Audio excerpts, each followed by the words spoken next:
بسم اللہ الرحمن الرحیم۔ السلام علیکم۔ ایک ظالم بادشاہ اور عابد کا واقعہ۔ ایک روایت میں آتا ہے کہ بنی اسرائیل میں ایک بہت ہی ظالم بادشاہ گزرا ہے جو صرف اپنے شوق کی خاطر اپنی رعایا کو زبردستی خنزیر کا گوشت کھلایا کرتا تھا۔ اس بادشاہ کی سلطنت میں ایک بہت ہی نیک بزرگ بھی رہا کرتے تھے۔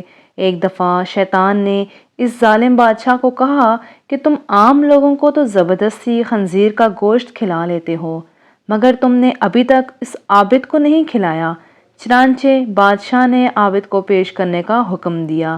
جو سپاہی اس عابد کو لینے گیا تھا وہ اس عابد کو اچھی طرح جانتا تھا۔ اس سپاہی نے عابد سے کہا کہ اگر تم بادشاہ کے پاس جاؤ گے تو وہ تمہیں بھی خنزیر کا گوشت کھلائے گا۔ ایسا کرو، مجھے ایک حلال جانور ذبح کر کے دے دو۔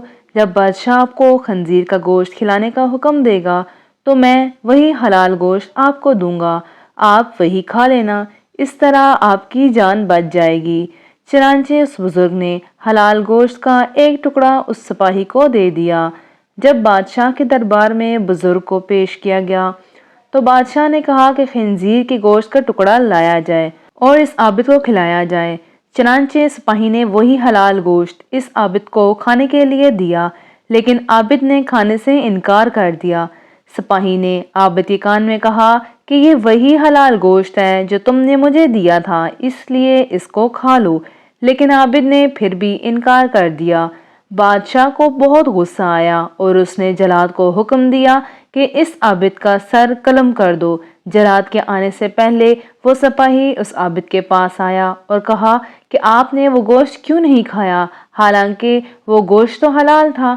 عابد نے کہا کہ بات دراصل یہ ہے کہ اگر آج میں وہ گوشت کھا لیتا تو میرے بعد لوگ فتنے میں مبتلا ہو جاتے اور کہتے کہ جب ایک عابد خنزیر کا گوشت کھا سکتا ہے تو ہم کیوں نہیں، اس لیے میں نے اس ڈر کی وجہ سے گوشت نہیں کھایا۔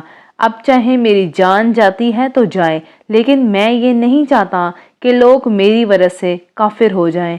چنانچہ جلاد آیا اور اس نے عابد کا سر قلم کر دیا۔ اس طرح عابد نے فخر سے جام شہادت نوش کر لیا۔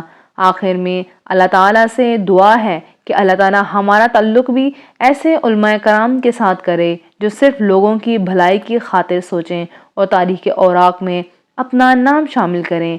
آمین۔ اگلی اخلاقی سٹوری کے لیے چینل کو سبسکرائب کر لیجئے بیل بٹن کے ساتھ۔ اللہ حافظ۔